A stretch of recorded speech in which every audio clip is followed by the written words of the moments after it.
What do you do when you are given a problem to solve and it's not your responsibility?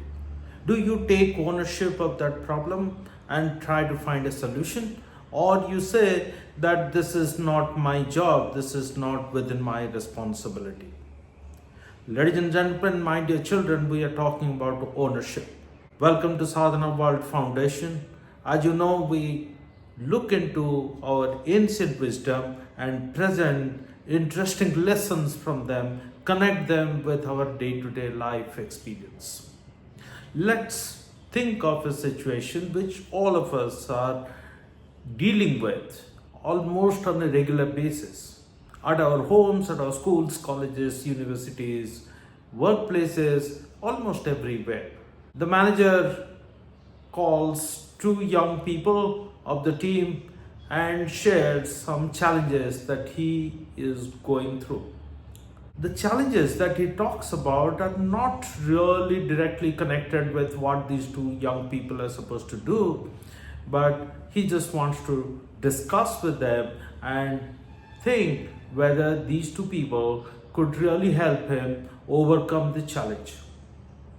One of them thinks about it and says that, hey, this is not my responsibility. I don't know how to really deal with it. This doesn't really fall into the ambit of what I am supposed to do. I'll think about it. In case I find some solution, I'll tell my manager.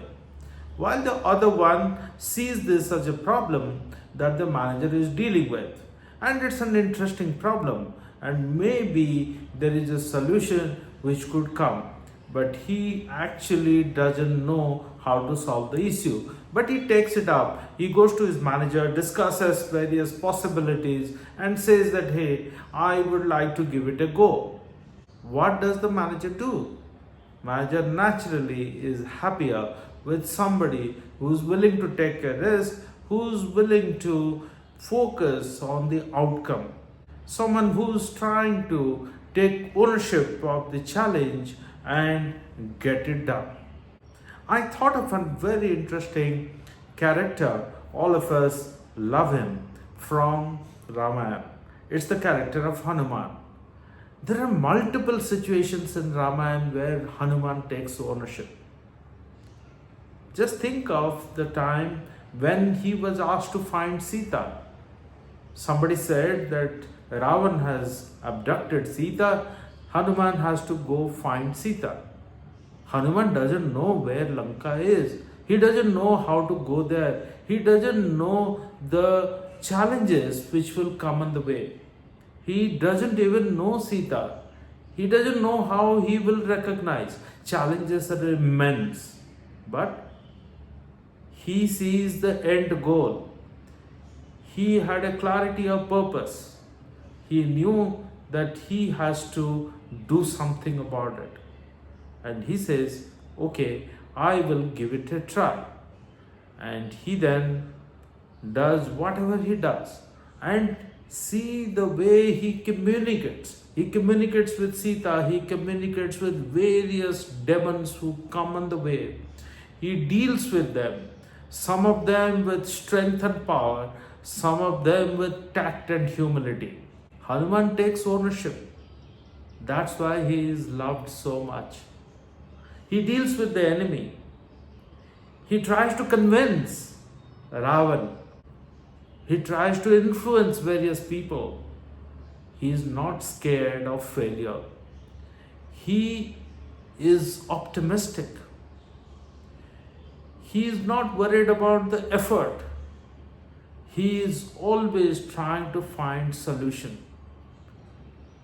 He fails a few times, but he finds a different way of getting things done.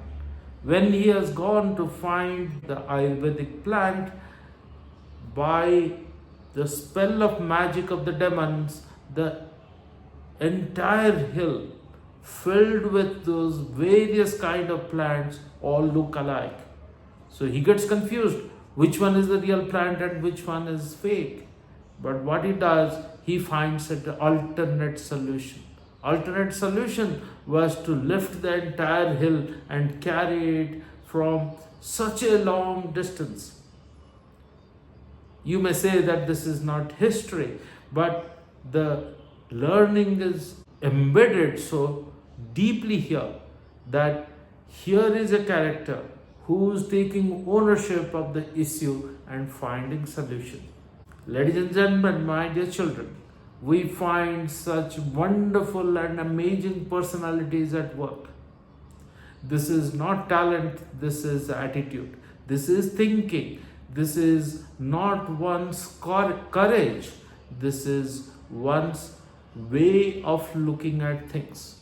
One person sees it in the ambit of responsibilities.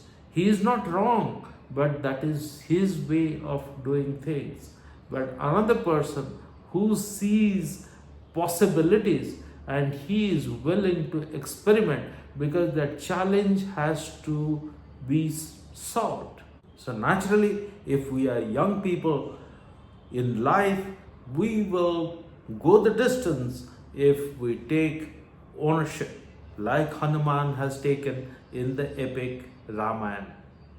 I look forward to further conversations in future. Thank you.